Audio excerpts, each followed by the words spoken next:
When I look back on all the years that I've been married, I mean, it's actually only been 14, but it seems like a long time. I'd say the most challenging and stressful time was when our daughters had colic. That's right, you heard me correctly. Both of them got it. Yippee! The crazy thing is that they both got it in exactly the same pattern. It started at 2 weeks, peaked at 6 weeks, and ended at 2 months. I mean, what's the likelihood of that? And colic can be described in so many different ways, but in our case, it meant 4 hours of inconsolable crying every single night. So obviously this became a pretty big strain in our marriage, and I wanted to offer you some tips about how my husband and I survived these crazy months. So my tip number 1 is never stop looking for an answer, even if there just isn't any answer.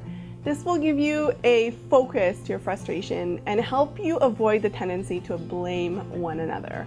It will set your sights on common goals. So what you do is you just make a list of things that you might try and you just start.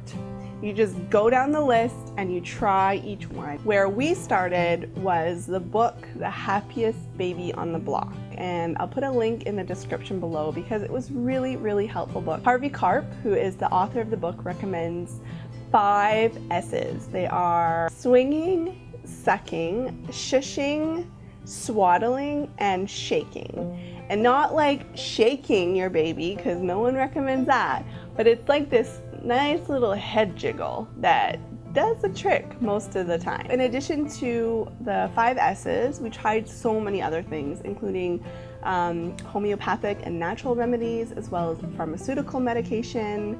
We tried to eliminate things from my diet, and in amongst all of this other stuff, we started taking her to the chiropractor. And after about 10 visits, the screaming stopped. I'm not sure if the chiropractic treatments were the thing that made it stop, but who cares? It stopped. That's all that mattered. And the most important thing we did as we tried to seek out these answers was to, and this is my tip number 2, work as a team. Once we realized that the crying wasn't gonna go anywhere, we decided to come up with shifts because we were both going insane. So what we would do is I would give Nyla her last feeding of the night. I would run into bed, stuff in some earplugs, and pray to God that I could get some sleep. Well, John figured out that the most effective method for him not going completely insane was to strap her in a carrier and just walk around the neighborhood. My third and last tip actually comes from a friend of mine who gave me a really incredible, reassuring phone call in the midst of all this crisis. And her advice to me was that whatever is said at night between the two of you is not repeated during the day. At night, when it's dark and quiet and you're just desperate for the crying to stop and you're anxious about your lack of sleep, many unfortunate things can come out of your mouth. Profanity that you would never usually use just comes stumbling out of your mouth with such surprising ease. And all that pent-up anger and rage and frustration that you're feeling towards your baby has to be channeled to somebody else that you feel can take it. And usually that's just the other adults in the room. So when the sun comes up and you feel some of the doom lift, my recommendation for you is to forgive and to forget. Just let it go. Let it go, let it go. Oh, sorry. And let me leave you with one last encouraging comment. It will end. I promise you, it will end.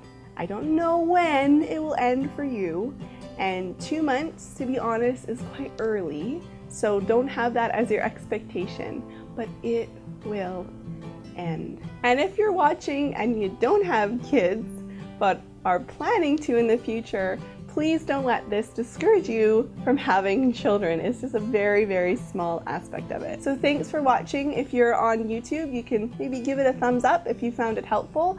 Subscribe to my channel. I post videos every Friday. If you're on my blog, please comment. Let me know if you've ever had such a similar experience or what your tips are for handling a crying infant. Thank you so much for watching. Bye!